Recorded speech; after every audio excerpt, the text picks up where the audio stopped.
Hey everybody, it's your girl Chantelli. From March 12th through March 16th, I was able to attend the South by Southwest conference for the first time, and I had a blast. Tune into the different sessions I attended.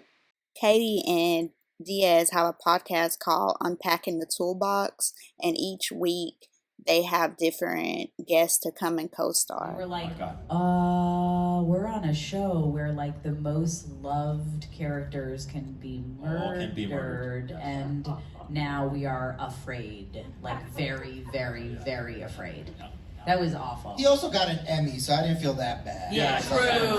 He won an Emmy, and he was exceptional. Worked more than any of us since. Yes. Was it hard for you to say goodbye to Charlie? Very much so. I gotta say, I've been doing it for so long. I'm 92. In case you looked at my You look amazing. Thank you so much. Feel good. But I think that it's so rare to get a job where that first of all goes past 3 or 4 episodes, but the writing is good, the cast is good, the acting is good, and it stays on, and it's popular. It hit every metric that an actor in Hollywood never gets. You almost never get all those things lined up at once. So when that ended, I was like, oh, this was so good. I did enjoy it, but I know that it's real rare to get that to line up again. Plus, shows just don't last very long anymore. Even if it's a hit, it's 2 seasons and that's it. Also, can we just say, now that while we're watching it back, was Olivia Pope not one of the greatest all-time characters ever on television? I don't. Clap it up. I cannot believe Olivia Pope. And she was also the first show that was led by a black actress since Julia. The first drama in 37 years, years since there had been a black actress was the lead of a network drama. And I mean, Carrie talks about it on the pilot, Carrie talks about it on one of the episodes of the podcast that she's a guest, but she was saying it had to succeed because like all the pressure was on her, so that she could really that could open doors. Like, and she, my goodness, Kerry Washington. I mean, there are no words for that woman's performance. Meeting Shonda Rhimes' words. It was really the most magical character, and I get it now. Like now I watch it, I'm like, oh my god! I mean, she was incredible. Yeah, incredible. And also, there was a white cop that was playing sort of the bad guy. But I remember him being like, oh god, like, sort of having a hard time with it because he didn't want to be that guy. But and the launcher is on top of the body of his son. Like there was he won't let the body be an taken actor away. under that chair playing. So we gotta get Courtney B. Vance for that. Yeah, episode. he was so amazing. We gotta get Courtney B. Vance for that episode. Saw him last night at the Oscars. I should have asked him. That's also the first episode I think that Cornelius, who played Marcus. Yes. He was so amazing, and he was a sort of like an activist, like very vocal. Yes, on the streets. He was like out with the people. Yeah. And then Shonda made him a regular on Scandal. Yeah. Oh. Thank you so much for bringing that up. Yeah, man. Yes, question. I can't reach. Oh, yeah. We can hear. Maybe you can hear. One, when I choose a series to rewatch, it's Scandal. Oh. I just can't get enough. Oh. But I have to say that your characters, the way that you brought them to life, and like after an episode, I would call my daughter, talk to my daughter. Can you believe? Can you believe that like, happened? Oh my God, I'm so sad. Or, oh my gosh, Gwen, bad to the bone. Yes. I mean, just everything that y'all did. It was always conversation after an episode, and we were like, "Oh my God, what's going to happen?" And then I was like, "Oh, I'm so glad I can rewatch it and see." And then I know what's going to happen. But anyway, I'm just so glad because me too. I was going to go to another session, and then I was like, "Wait a minute, what? I don't know." So here I am, and I'm so glad y'all have. This panel has been great. Thank you for being so open and just really sharing your good moments, fun moments, just the behind the scenes things. So again, thank y'all. That's what I want to say. Thank you so much. Thank you. Started the show. One thing I noticed with each episode was that you guys really had that hint of surprise. Like it doesn't fit the normal caricature. Even there was one episode where someone came from South America and his wife was unhappy with him. And so typically that is portrayed with like Middle Eastern leaders. And so I just want to say thank you so much for... That was Jose Oh, Zuniga's Shonda, episode. yes. That's Jose Zuniga's Yeah. episode. Oh, But thank you so much for basically portraying people of my culture in such a beautiful way and not really associating what you typically see in Yeah. Hollywood. So thank you. Question I have for you. You Yeah. guys are all in shock, right? Like, holy crap, you're rewatching this. So what would your current self say to, you know, Quinn on day one, and your actors, right? Like, you're still like, oh my God, we produced a show that was so amazing and wide watch, but what would be like a, you know, word of encouragement that you would say to Quinn? You're not gonna die. You're gonna make it. Quinn makes it to the end, baby. Quinn makes it to the end. Quinn is gonna run. Quinn Perkins and Associates. You got this. Like, relax. It's okay. Like, you can just enjoy yourself is probably what I would say. Although I think I did do a good job of enjoying myself, but I think the first couple of years I was so panicked about That was about all of dying. us, right? We all I felt mean, that. seriously, but Woo! you guys, yeah, I mean, yeah, Yeah. for sure. What would you say I to mean, I had a target on my back because I was working for everybody against everybody. Yes. So I had a target on my back. I knew that I was going to get killed. So that's what I would have said. Just, hey, you can relax a little bit more. But I was on edge probably for 7 years. Not till the last year. They made me a regular last year. So I was like, ooh, okay. Right, they made you a regular on the last season. So, but I finally got it. So it's good, you know. No, I would have told myself too. And Charlie's the best, coolest character It was of all fun, time. man. It's real hard to get. I done. remember George at every table read, he would get some of the biggest laughs at every table read, and they would look at me and be like, what am I doing that's so funny? And I'm like, I don't know, but don't overthink it. Just Yeah, keep I know. going. What did I do? I just said the word and they left. I'm like, that's it, it's your timing, and you don't even know you have it. Just continue.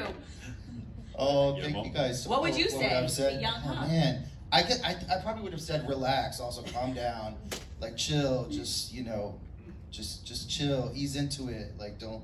But also, I feel like the fact that I wasn't relaxed and kind of nervous about doing it and always anxious is what made the character good. You know what I mean? Yes. If I was too chill and too relaxed, maybe I wouldn't have had that sort of edge. It's kind of like Huck life, had. though, right? You don't know how life is going to Yeah. end. You better just be happy where you are Yeah. at that moment. That's Yep. Yes. And I won't, but but I do think like these questions are really important to really really deconstruct and understand how we translate journalism, how we translate journalistic practice, and how we also differentiate it within documentary filmmaking too.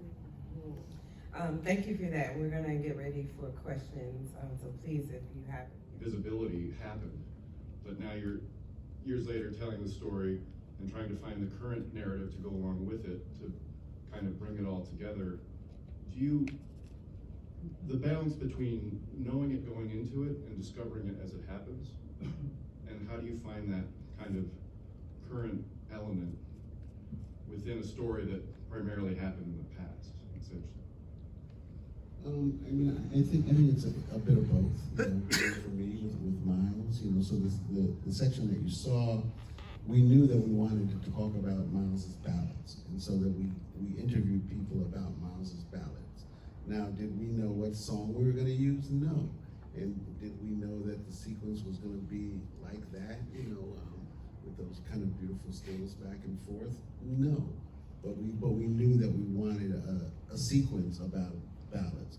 I think that some of it some of it you find out. The great thing about making docs, either present day docs or historical docs, is the stuff that you find while you're going. And it's not just physical stuff like the guy had the films in his basement. It's the story. Like what is the story as you go, and hopefully you have room for the story to change. Do you find yourself leaning 50% on discovering it, 50% you kind of have something in mind, or does it flow change with every shoot probably? I think it changes, but I mean, you're making the film for a reason. So there's a certain amount of stuff that, a certain amount that's already there, right? that, you know, that so that you're making a film for a reason. I mean, one of the things we had to hold on to it with Miles was that, you know, we're making the film because Miles made this beautiful music and made this music, and that we could go down the path of his abuse, we can go down the path of his drug abuse, but we're here because of the music, right? You know, if Miles was just an abuser of women and a drug addict, we wouldn't have been making the movie. So that's kind of something that we hold on to. You can go down this path, but you have to figure out a way to come back and bring the audience back with you, so they're not like, wait a minute, this guy was such a shit. Wait, you know. I think that's important. We have time, I think, for one last quick question. Sure. So I think it's interesting the participant is exec producer on it, or you know, they're working in concert with the filmmaker, right? You all had to enlist the states or you know the families. I'm wondering how they responded to the final films. You know, we've heard of people dropping out at the last minute and like disavowing the film. So yeah, I'm curious, what was the response? I want to say real quick something I've just been thinking about the whole time. If people are thinking about music docs, I think one of the things you see, especially from these two docs, and that from Miles too, you know, is that access is really important. You know, and a lot of times, you know, we want to make a film so bad, and they're like, okay, well, you can come to the rehearsal on Tuesday, and you can shoot us, you know, at dinner on Friday, but that, you know, and it's not enough, and you can see it in the docs. You know, I think that's really important. Access is really important, and for a filmmaker, it's hard because you want to make the film, and you feel like you don't have a leg to stand on, you know. But with Miles, we immediately said, you know, we want to make film warts and all. We want to do this. With Miles, I didn't show the family the film, you know, at all. We got into Sundance, you know, and so I sent the film out the day before we were leaving to go to Sundance, you know, because I was going to Sundance.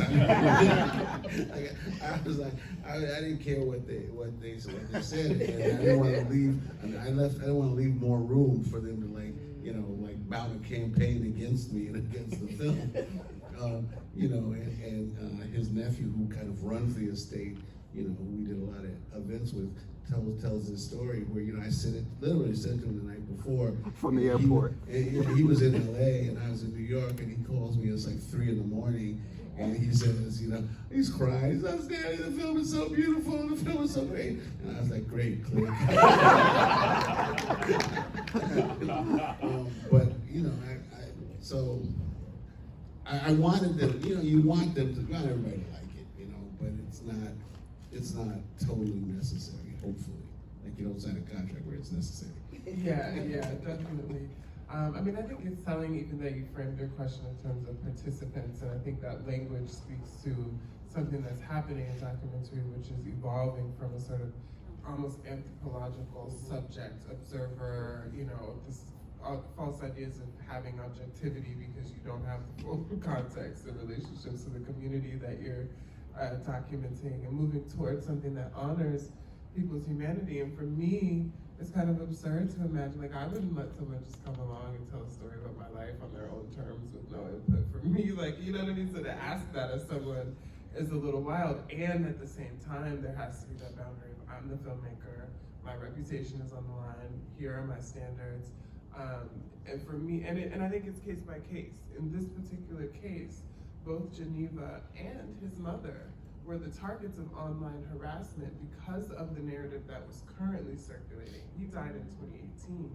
So these are people who are still processing their grief, and women who are vulnerable and whose vulnerability is going to be impacted by the narrative that I tell. So it was of the utmost importance for me that Geneva see this cut well before it came out, give me feedback about how she felt about it. You know, having her blessing was for me was mandatory. Like, I was willing to walk away based on how our interactions and how Hulu and the estate were going to support that part of the process. There had to be justice for her to the extent that I could create it through my actions. And then for the family, you know, I wanted that participation, I wanted that trust, and so I had to give. And so I think it's a give and a take, and it's based off of the situation that you're in and how you protect your reputation in an industry that automatically mistrusts the idea that people should be a part of telling their own stories. You know, that's a larger conversation. I think that's a racialized conversation, it's a class conversation. You know, there are a lot of layers to that. Okay, because we're over time. I mean, it's such a complicated thing to navigate, because there is a thin line between like censorship essentially and also making sure that like you're honoring a story, and you're listening to how people want to show themselves, show their communities, represent themselves. And so yeah, I mean, for me, on Miha, on every film that I've done, I've showed the film ahead of time, but those conversations are sometimes not easy, and there are parts of Miha that the family and you know, participants in the film don't like, and yeah, you have to make a really, you know, difficult decision, and you have to be able to stand by the decision, and really like, you know, reason through it. When I say Spotify, you could have Apple Music, you could have Amazon Music, you could have Tidal, you could have Deezer. Insert your streaming service of choice when I say Spotify. But we deliver the music to Spotify. And obviously artists can't do that directly. So they're going to be working with either a record label or a music distributor to get their music into Spotify. And of course, you know, many independent and smaller labels are working with a distributor as well. So the label or distributor is going to push into Spotify a WAV file and some visuals to go with the track and a bunch of metadata about the track. That's straightforward. Okay, so that's some content being uploaded into the Spotify system. What the label distributor is also doing as they upload that track is they are providing a license to exploit the recording. Because in the track, in the recording is a copyright, so that gives the owner of that copyright control over that recording. So in order to stream it, the streaming service needs permission, and so they're getting that permission from the label or distributor for the license that comes with the recording. In that metadata, there is a little code, the International Standard Recording Code, the ISRC, which uniquely identifies the recording. Challenge in the music industry is that songwriters keep writing songs with the same name, so we can't go with track title to identify the recording. The track could be called Hello, we don't know which Hello, so we have the ISRC to uniquely identify. So good, we understand that, straightforward.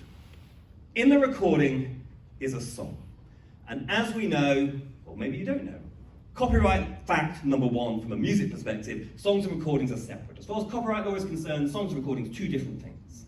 So, there's a copyright in the recording and a copyright in the accompanying song, or musical work if you prefer. Okay, now, the label and distributor is not providing a license to exploit the song. That is not what the label and distributor is doing. The deal that was negotiated by label and distributor does not cover the song rights. So there is no license to exploit the song contained in the recording. The label distributor doesn't even tell the service who can license the song. So we're not getting a license to exploit the song. We're not being told who could provide us the license to exploit the song. We're not even being told what the song is. Because the track's called Hello, remember.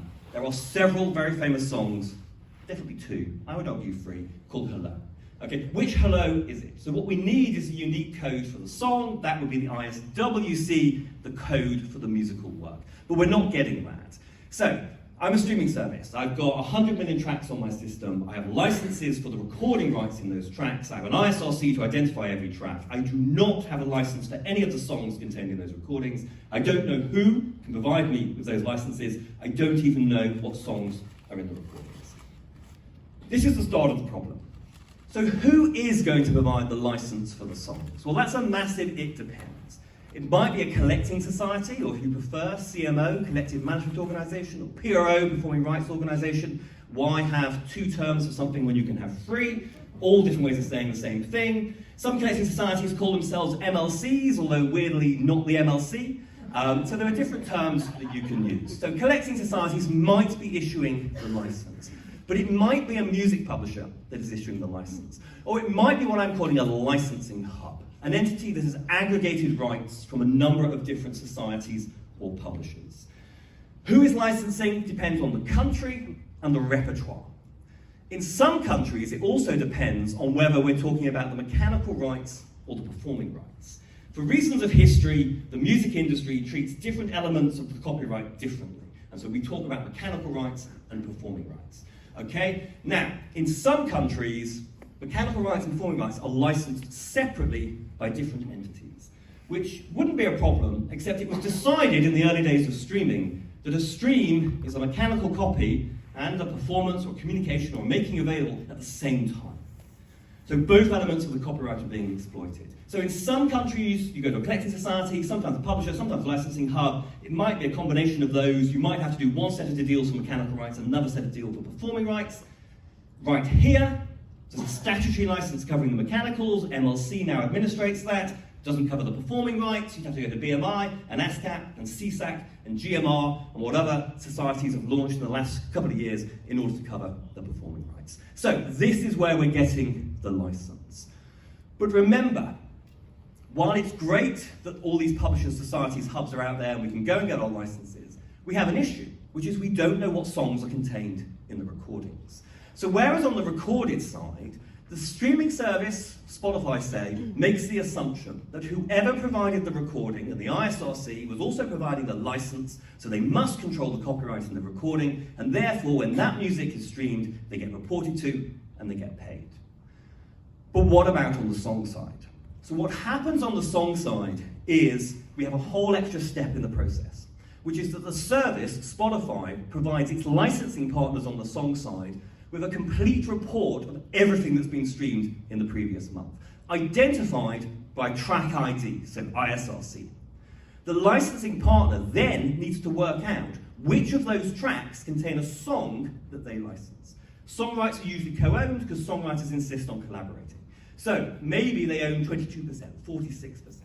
So the licensing entity needs to work out which of these tracks are my songs, what percentage do I have, etc., etc. Then they send back an invoice, report all of that to the service, and the service then gets paid. So you'll see there's a really big effort every single month to match the recordings to the song. Or if you're a data nerd, ISRCs to ISWCs. Now, in theory, once we've matched once, we've matched it, it's in the system. But we all get that stat, I can't remember what it is, 100,000 new tracks a day. Whatever the stat is that does the rounds, almost certainly isn't true. But it's a lot of new music. Every single day is going into the system. That's a lot of new ISRCs to match. So this is the system that we currently have. And under the current system, the licensing entities of each song in each market, whether it's a society, a publisher, a hub, needs to match the recording to the song. They then need to identify that they license that song in that market, and that will depend on the country. Plus, where it's co-owned, it probably is, they need to identify what percentage they license and report that to the DSP. Because somebody else will be claiming the other percentages, and the hope is maybe it adds up to 100% at the end. So, with this process, it's really time consuming because we've got this whole extra big stage in the process, and actually there's quite a big cost involved in doing all of that admin. Now, under the Music Modernization Act here in the USA, the services have to pay for that. The streaming services pay for the admin through the MLC, but that's almost unique. Everywhere else, that cost falls on the societies, the publishers, and the writers. Plus, of course, we've still got the performing rights going through BMI and ASCAP, so you've still got all the costs of administrating the performing rights because who knows why. So it's time-consuming and expensive, but perhaps more importantly, it results in songs going unclaimed because they're not matched, or they're matched but we don't know who owns the copyright. Or, between a number of societies and publishers, 150% of the song is claimed, it can't be 150% of the song, so payments stop. So we've got unnecessary time, cost, we've got music not being claimed, we've got disputes that stop payments.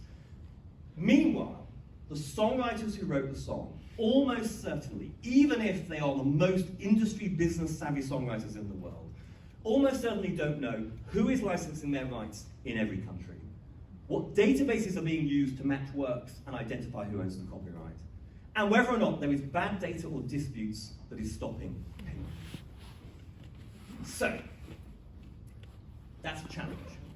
And as I say, we must acknowledge that publishers, CMOs, startups, licensing hubs have been investing time and money over the last 15 years trying to mitigate the negative impact here, to get better at matching, getting better at processing that data. But as part of the Digital Dollar project, once we've put the focus on song royalties and we've figured all this out and we've gone to the managers in the UK and beyond and explained it and they'd all fallen over and said, that's insane, who came up with that? We don't understand. And they would say to Annabella and myself, okay, what can we do to ensure my rights is getting paid? It's like, well, that's actually really tricky. Later I'm going to ask these guys and see if they've got any advice. But, as you may be aware, in the UK, there's been a lot of discussion at a government level about the economics of music streaming. It began in our parliament with what we call a select committee inquiry. They made a number of recommendations, and since then, government has instigated a number of initiatives, one of which is focused on this challenge. And as part of that, the Music Managers Forum put together the Song Royalties Manifesto. And it basically suggests that we should have a new system for managing song rights. And it begins with getting ISWCs, that all-important code for every song, issued immediately that a song is written. For various reasons, that often doesn't happen. We should also be agreeing the splits of the copyright in co-owned works as soon as we can, preferably before release. We need to get a culture where codes are issued, splits are agreed, and we basically the work doesn't exist until that happens. The aim is, can we get to a point where that ISWC is ready and available and can go in the metadata when the recording is delivered? Because if they did, and if Spotify knew what song was in every one of those 100 million tracks, then the licensors on the song side, whether it be a society, a publisher, a licensing hub, could start making a feed of their repertoire available on a market-by-market basis to the DSPs, and we could conceivably get to a point where the song side of the business works like the recording side of the business. And that would mean that the services would only stream fully licensed songs, the streaming services will be able to calculate what song royalties are due, and it would mean that writers finally would get paid as quickly as possible. My favorite new technology that I saw at South by Southwest is the Eve, also known as the Etoll. I always used to love watching the old Jetsons cartoon reruns. It's 100% electric, it's human-centric, it's very safe, accessible, and has comfort for both passengers and the community. And it also helps to minimize noise. It will be piloted at launch, but ready for autonomous operations in the future. So right now it needs a pilot, but in the future they'll have self-driving versions. And so the one that I saw seats 4 passengers, and there's larger ones that can also seat up to 6 passengers. It can go 80 miles an hour. So just imagine a typical commute that takes 1 hour. Now you'll be able to arrive in 15 minutes or less. That means saving over 178 hours per year of your free time. The different sessions I attended. Pronouns. I work at the University of Minnesota, Twin Cities. I work with college students I've been there for 12 years. Most of the time that I've been there, I've basically been an advisor overseeing like our student-led event planning programming team, and have been able to work with these women and other agents over the years. Learned a lot about the industry. I started as a student doing something very similar. I planned concerts, and as I was trying to figure out what I wanted to do with my life, realized, having an intersection of education and then having a sliver of like helping students to do the thing that I kind of wanted to do was the path that I ended up going. So my job is very, very unique in the sense, and I don't think anyone's here for that, but But I've learned a lot over the years, and I think what I really enjoy about my job is that, you know, a lot of students come to our office hoping to take that next step and learn more about the industry, you know, whether they want to become an agent or an entertainment lawyer or whatever. And the experience that we provide and the information that and network that we're able to give really helps those students who come looking for that with the, you know, with that knowledge and opportunities for them to pursue whatever career they want. And so that was kind of why I wanted to help with this panel too, is, you know, spread that a little bit more and help provide that insight to anyone else who also, you know, wants to take that next step. So, and I will pass it on to Jolene to introduce herself. Yeah. So my name is Jolene Chevalier. I own a company called How To Concerts, which is a middle buying agency, which means I'm basically an entertainment consultant, and 80% of our business is in the college market. And why I love working in the college market is because there's always somebody new to teach, and there's always somebody new to, you know, teach me and to kind of grow and learn together. And there's always a different point to the concert, right? It's not just ticket sales. When you're working with students, the point is, you know, a learning opportunity and building your resume, and there's just so much more to it. So I love working with students. And how I got here, so I went to college to become a famous actress, and then 2 weeks into acting class, I said, put me backstage. And then I never left. So I went to a competitive theater school, and once I decided to kind of go to the, you know, back of house and you know, house management, stage management side of things, I needed money. So I got a job in the campus activities office. And because I was a theater student, I couldn't be a programmer because I couldn't work nights. I had to be available for theater shows. So I was basically like the administrative assistant of the campus activities department. So I'm sure they don't let a student do this anymore, but back then I was responsible for editing all of the entertainment contracts that came through the school. I'm positive that's not a student anymore.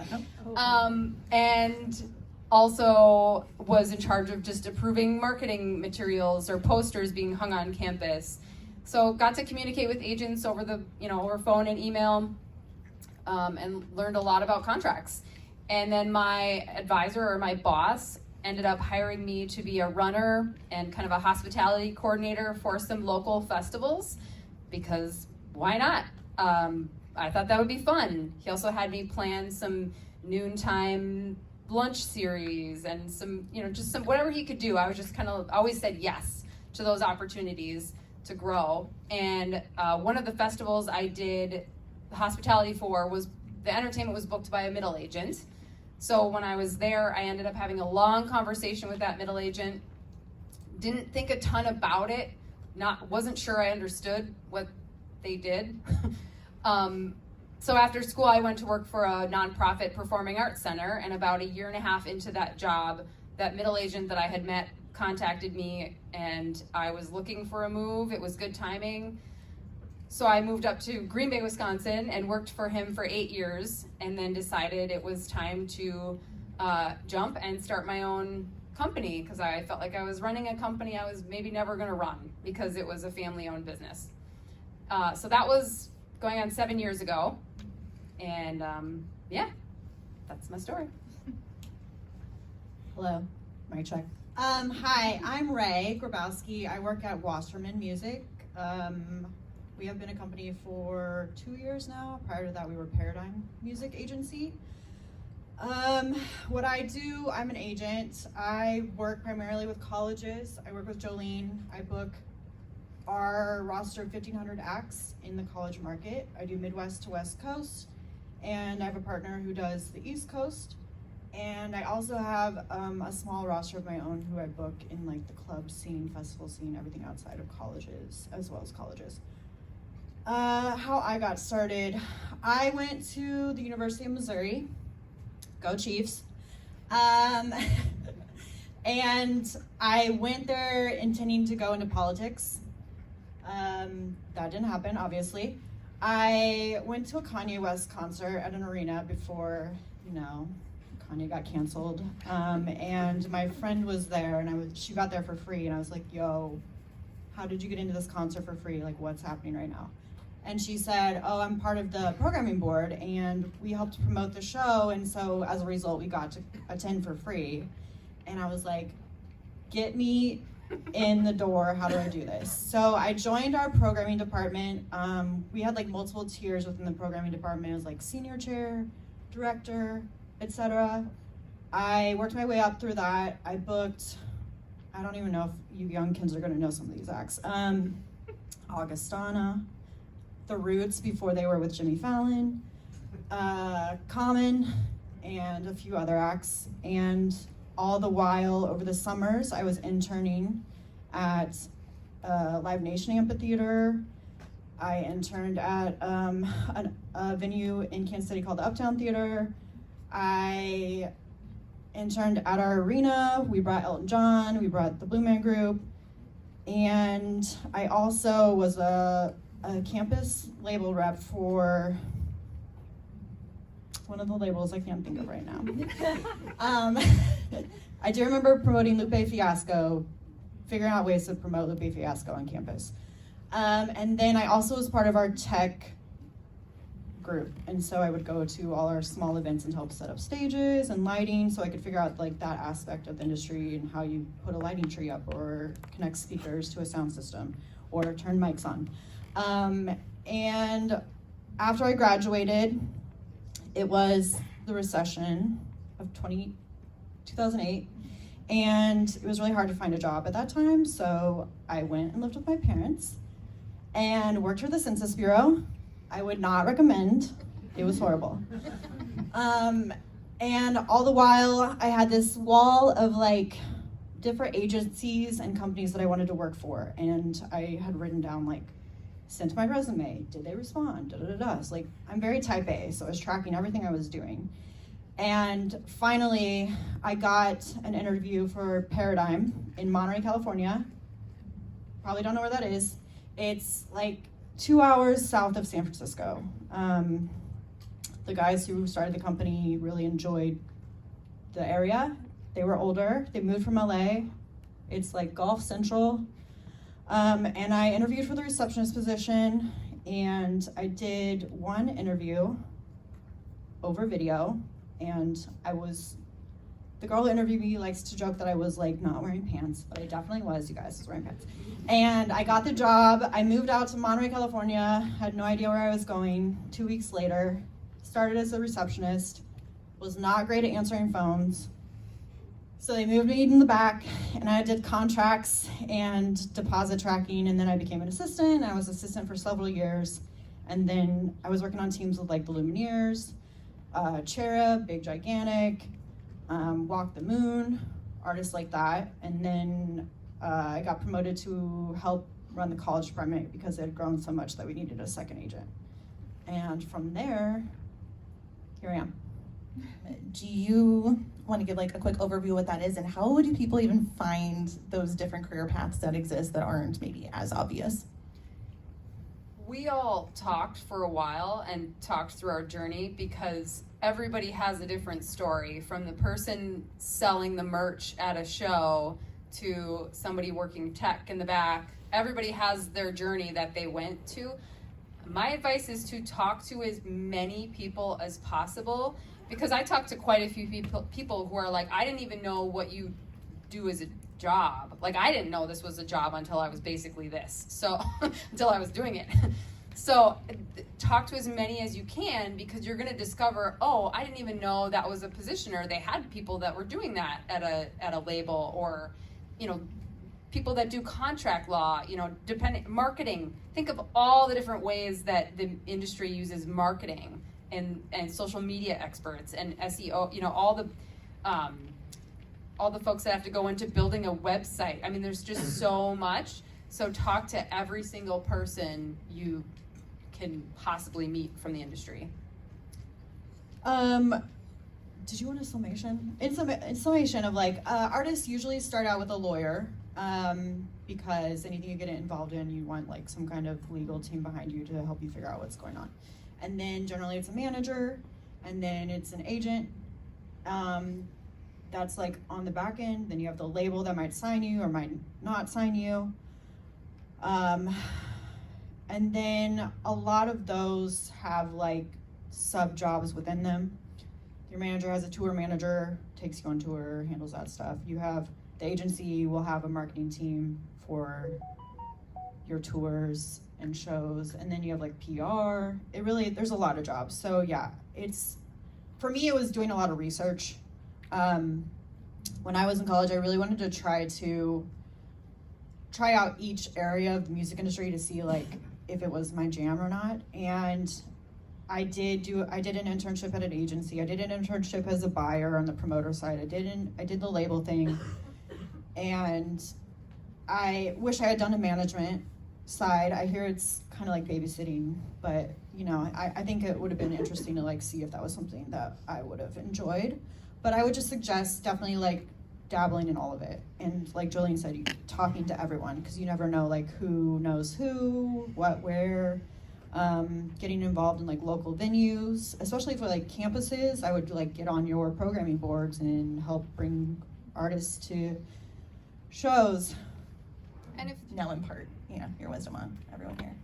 Comparison is the thief of joy, or because I have 4 children, I need to sometimes change my wording, and I always say, never let your ice cream melt while you're counting someone else's sprinkles.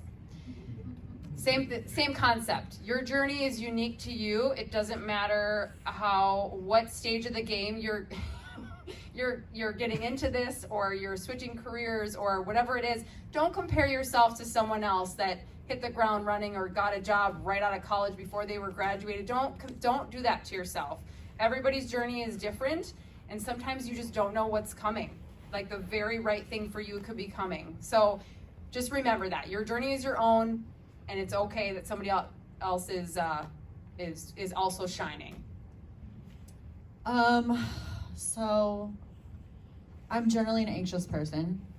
Obviously not a therapy session, but just letting you know. So the best advice I've gotten is I'm not a surgeon. If this email doesn't get attended to like immediately, or this show issue doesn't get attended to immediately, like no one's gonna die. I gotta not put so much pressure on myself to like resolve issues in the immediacy, and to like give myself that space to process what's happening, and to allow for just breathing and pauses and taking it as it comes, and just taking one step at a time, and knowing that it's not that serious and everything will be okay at the end of the day. I mentioned this to Ray and Jolene earlier, but it made sense for me at the time, and I definitely reiterate it, but the only person that'll advocate for you is you. And I think, there was a long time where I got lucky, I think, in that for a while, I got jobs handed to me. Like, that sounds not right. Like, I didn't have a hard time getting jobs. I would apply and get what I wanted. And then there was a period of time where I wasn't getting that. And it wasn't because I was a bad person or I was doing things poorly, but I wasn't really advocating for myself in the way that I needed to. I was just kind of like taking a step back. And my boss was like, you need to shine, but you need to tell people, who you are and what you're capable of. And I wasn't doing that. And I think I've come to realize, like, she was 100% right. I have to talk about myself. I'm not good at it. Like, it's hard to, and I think a lot of people have a hard time talking about themselves, but no one's going to do that for you necessarily. And so, you have to shine that light on yourself at times, and advocate wherever you can, and push forward to get what you want. And obviously don't be a jerk while you're doing that, but advocating for yourself is so, so, so important, and especially as, I've got 3 amazing creators and guests with us on this panel, coming from different places on this earth with different stories and different journeys and different results.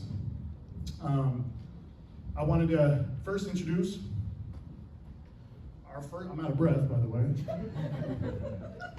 Our first panelist, Israel. He's a Grammy Award-winning producer who has worked with some of the biggest names in the music industry, like Drake and Future. His innovative and original sound has garnered him critical acclaim and numerous accolades. Not only is he a talented producer, but he is also a skilled executive producer and a master of curating the perfect sound for people when they're in the stew. Let's give it up for Israel, everybody. Now introducing Kavi, a rising music producer and sample maker who has made a name for himself on BeatStars, selling his unique sounds to some of the biggest names in the music industry. Kavi's success story is an inspiration to all aspiring music producers and entrepreneurs, from using the collab feature on BeatStars to building a loyal fan base. Kavi has proven that dedication, hard work, creativity can go a long way. His guerrilla marketing approach to production and business has made him one of the most sought after producers in the game, and at just 20 years old, has built a multi-six-figure dollar business online. Welcome to South by Southwest Kavi. Thank you. And then, ladies and gentlemen, it's my pleasure to introduce our next panelist. Shima is a rising star in the music industry, known for her unique blend of electronic dance and pop music. As a talented artist, producer, DJ, and engineer, she has garnered a significant following on social media platforms such as TikTok and Instagram, where she showcases her musical prowess through visually stunning content, which has helped her land a partnership with Universal Music Japan. Her success on BeatStars, where she sells her beats and vocal samples, has also caught the attention of so many aspiring independent artists and producers looking to establish themselves. We are thrilled to have her here today to share her insights and experience on being a multilingual artist in the digital age. Give it up for Shima, y'all. It's a song that came out last year at some point. April 29th, 2022. That's 2022. And one of the most kind of like memorable things about that song is the beat. Like, people use that beat as an instrumental solo on like Instagram and TikTok and use it as a background music for a lot of different things. But that song won you a Grammy, and it features some of the most amazing artists: Drake, Thames, and Future. Can you tell us a little bit how that song came together, man? How did it come together? And just give us the backstory on it. Indeed, I can actually. To be real with you guys, like, it just all came together really, like, just perfectly. I was doing a lot of work with Thames on the live tip, more of just like recomposing certain records, just like working with the team to figure out how we could make certain things sound how they need to sound for her live performances. She had a record called Higher, and Muyiwa, her manager, just called me one day. I was like, yo, like, can you pull up? We had no practice. I didn't even know what I was doing. To be honest, I didn't even know what I was doing when we pulled up. We got there, my guy Sonic Major was like, yo, I seen him. Oh, what's up, man? And they told us, okay, we're gonna recompose Higher. I'm like, okay, what does that mean? Like, you could have told us that ahead of time, you know what I mean? So I pulled Sonic aside and I was just like, yo, like, this is what we're gonna do. And the original song, I just had to like change the chord progression on it, add some drop sixes, just to make it move a little bit, because we're gonna have two instruments on this record, like, we have to make it make sense. We got up in two tries, I want to say like 2 takes. We just went in, killed it. I just started freestyling certain things, and they loved it, so we kept it. And then, funny enough, I want to say probably like 6 months after, it's a funny story. I'm glad we got the business done afterwards, but I was literally in a point in my life where I was like, of course you guys know the Genius Live released the actual video on YouTube. Probably like a few months later, like, I was in a point where I was like, all right, I'm gonna just listen to positive music, you know, for a while. You know, like the whole Future Toxic thing. I'm cool. And I was in a group chat with my friends, and they just kept on sending this song, and they're like, yo, this is the best song on the album. I'm like, I'm just skipping it. You know how like on text messages you can click the play button? I'm just skipping it. I'm like, man, I'm cool. Probably about like cause it's like 30 of us in a group chat, probably about like the 12th person who put it in there, I clicked play. It took like half a second for me to know, like, oh, hold on. Still didn't hit yet. Like, all right, I kind of left it alone for a little second. And then probably like 2 days later, something clicked for me. We got the business done, reached out to who we had to reach out to, closed it out, and now that's what we have. Wait for you. ATL Jacob, FNZ originally found the video on YouTube. And FNZ sent it to ATL Jacob. ATL Jacob threw some drums on it, played it for Future, and it was a wrap from there. Amazing. Congratulations, man. Thank you, man. I appreciate that. Your songs, I think they dropped like the same week almost. Same day. Or same day. Same night. Same day. So Beautiful by DJ Khaled and SZA and Future, and then Beat the Odds, Lil TJ. And it was like, I don't know, I remember that day, the whole producer community kind of just went nuts on Instagram. They're like, Kavi's having a day right now. Kavi's having a day right now. Both these songs came out. What was your reaction when both those songs came out? And did you know about them coming out? And how did it all come together? So, Beautiful was, I don't know if you guys know who TM88 is, but he found me on Instagram through one of my, so I make samples, I make loops, like unfinished melodic ideas for other producers to flip and add drums to. And I run ads on Instagram for the loop kits that I drop. And TM88 got one of my ads just randomly. He hit me up and got his email, whatever. I sent him loops for like a year, didn't hear anything. Emailing him every day, like probably hundreds of loops. And then one day he just called me, I was at the store, and he was like, yo, we got one on Khaled's album. And I was like, I hear stuff like that all the time, so I was like, oh, that's cool, you know. But then Khaled started like really pushing it, like the whole God did, you know. And the track was dropped. And I knew the vocal, it was like said Beautiful over and over. And then I saw Beautiful Future and SZA, and I was like, fuck, crazy, like, can't believe it, whatever. Because this is my first like major song, and it's with like an artist that I really respect and really, really wanted to work with. So that dropped, and I knew that one was coming on that night. But then TJ posted Beat the Odds or whatever, and he had just been shot like a couple months ago. He was in the hospital, right? Yeah. And that one, I had been sitting on that for a while. I had no idea it was gonna drop. Honestly, I wasn't even excited about that because I was so hype about Future that night. But yeah, that beat was just a YouTube beat. So I post, well, I don't directly post, but I collaborate with a bunch of big producers on YouTube, and TJ found the beat on YouTube, rapped on it, and then like that was literally it. I didn't send it to anyone. Kind of similar story. It's just on YouTube, someone found it, used it, and then got put out there, and now that's my biggest song by far. Beat the Odds with TJ. Amazing, man. That's awesome. Congratulations. I appreciate it. For 2 years now. I found her from a BeatStars interview on Instagram, and I was looking for vocalists to work with, and I was like, damn, she's got the craziest vocals. I'm looking for like stuff like this. Hit her up, we just started working. We started putting out like collab loop kits together, and one of them was on a YouTube beat, again, a BeatStars YouTube beat, and some Latin guy that I've never heard of picked it up, and now it's a platinum song, like with, I think it's Omi de Oro, Neo Garcia, and Jay Wheeler. And yeah, that song went crazy. So yeah, just more random stuff that I got from pushing my stuff out online. Amazing, amazing. And then I want to get into Shima here, who is a triple threat or a quadruple threat. She does everything from singing, songwriting, DJing, producing, engineering, directing videos.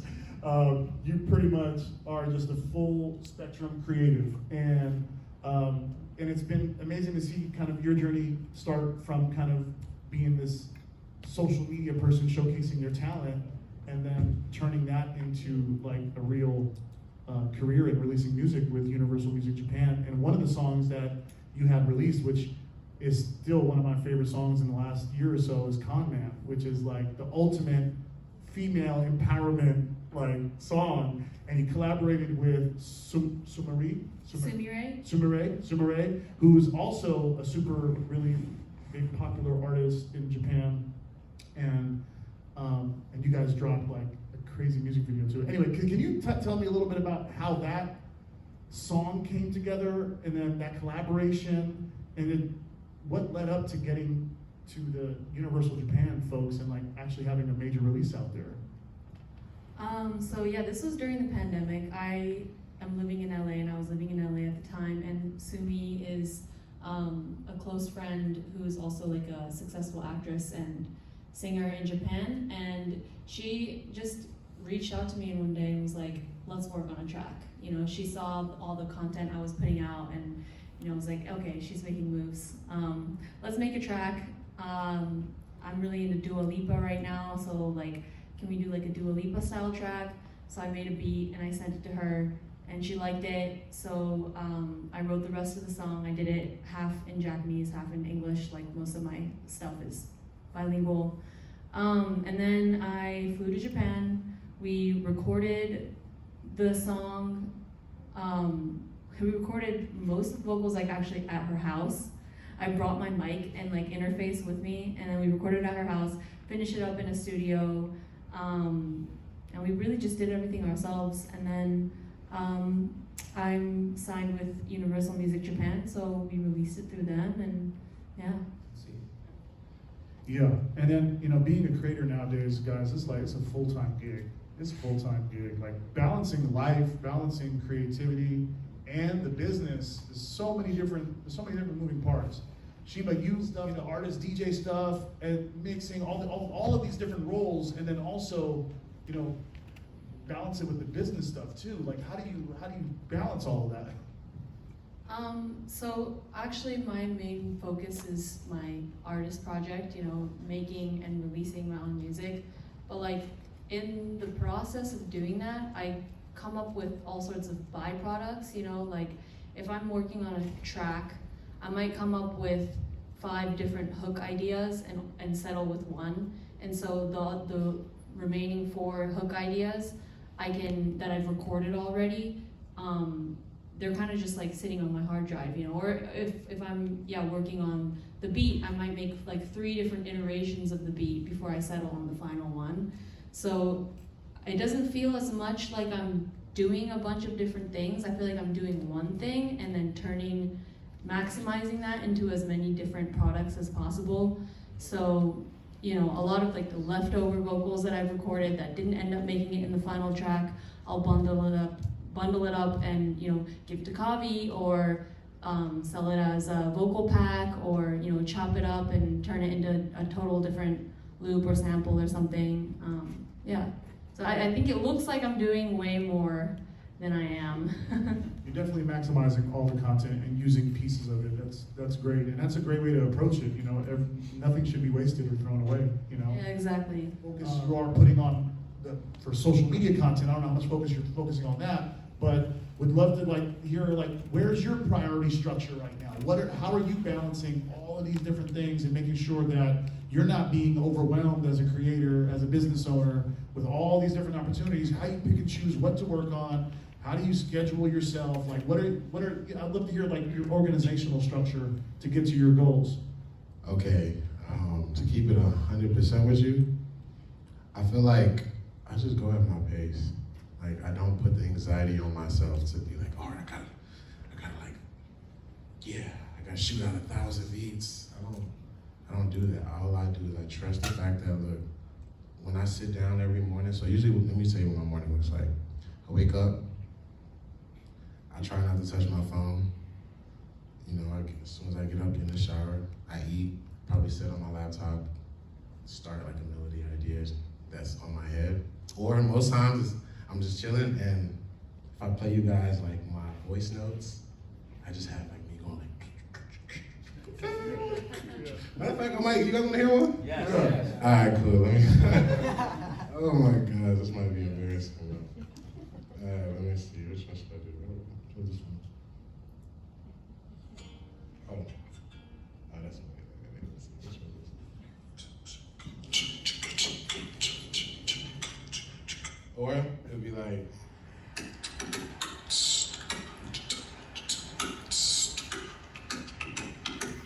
It's just because sometimes I realize I'll be walking, something will be in my head, and I just want to be like, okay, I need to put it down. So what I would do then is during the day, if I'm not doing oh, sorry. And during the day, if I'm not doing anything, I'd literally just put that audio file into Ableton and then like remake what I did with my mouth with instruments.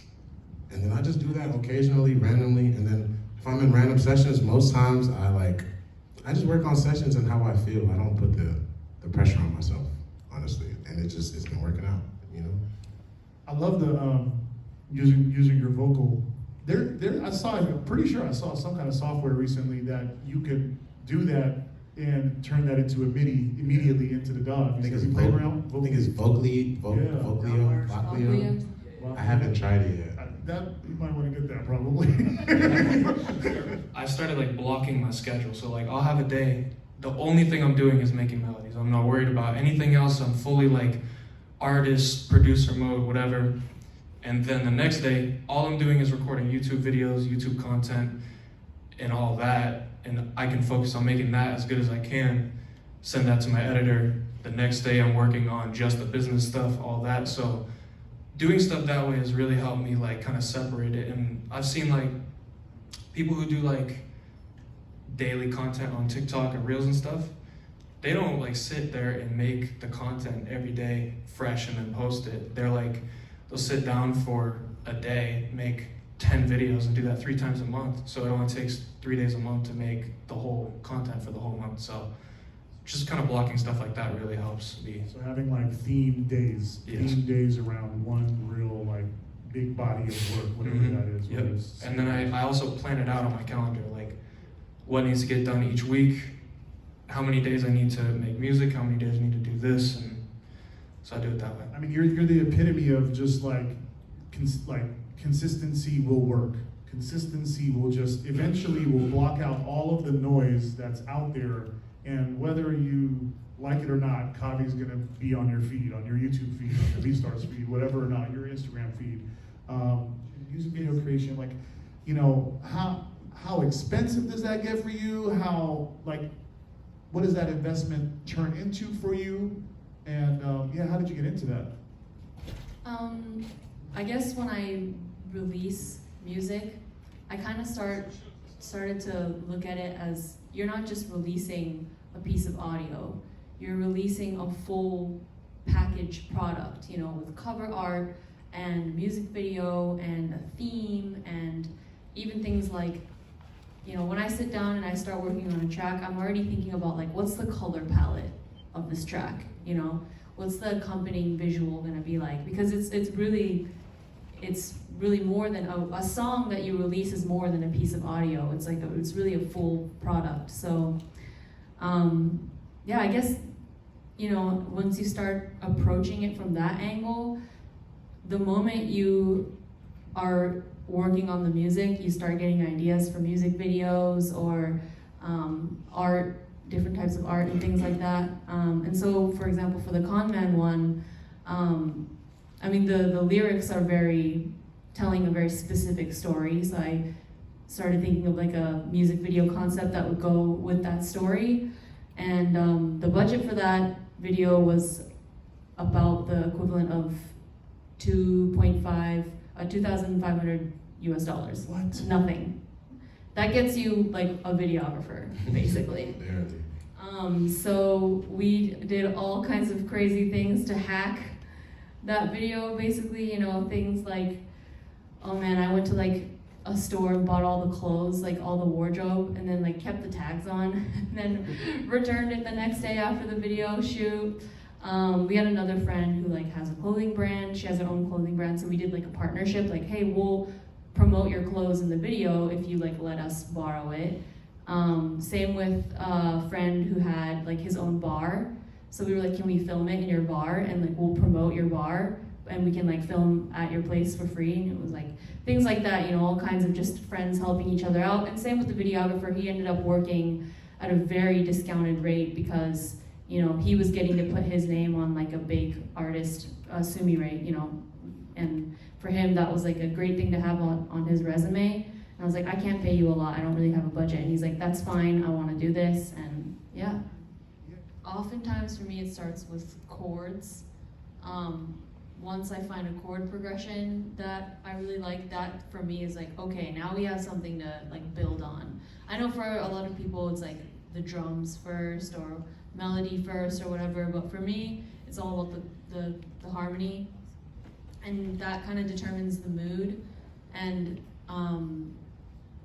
you know, and then I guess, I don't know, it kind of goes hand in hand. Like I'll just get like little visual ideas of like what would what would look good with this music, I guess. And then you can start big, you know, you can start throwing out different ideas, and then once you have all the different ideas that you want, then you can start to get a little realistic about, okay, well, this is how much money I actually have. This is the, you know, the people or the equipment or the locations that I have available to me, and then kind of like narrow it down from there. That's better. Awesome, thank you. Could I add to what she just said real quick before my brain goes blank? She said she starts with melody. That's so important. An old mentor of mine told me, you know you have a record if you can take the drums out and it still sounds good. And you can just keep listening to it. Because then the drums are just extra. Because think about it, if you're at a live performance, whether it's a rapper or a singer, what's the main instrument you need? It's not just gonna be only drums and a singer. Like, that doesn't make any sense. You know what I mean? But you could have a rapper and a keyboardist, or a rapper and a guitarist, or a singer and a keyboardist, a singer and a guitarist, but kind of build the world around that. That's why if you go back into like music back in the days, it used to be like the piano, the vocalist, and everything else was built around that. So I feel like if you just have that in mind, everything else will kind of fall through. No, that's true, it works. No, but also like sometimes you may like go hard for in writing music, performing music for 10 years, and then you're like, wait, hold on, but this is leading me into a different passion. That was my path. That was my path. I was rapping in the 90s, 2000s, and then it got to the point where it's like, I kind of like this technology thing a little bit better. I kind of like this, where I kind of love all these different pieces, but I'm passionate about this now. And sometimes all that stuff just leads into something else. Just leads into something else that you're meant to do. We just got to be open to saying, all right, God, take me where I'm meant to be. I want to thank you for tuning in. Be sure to click like on this video, subscribe to my channel, and just share. I love you.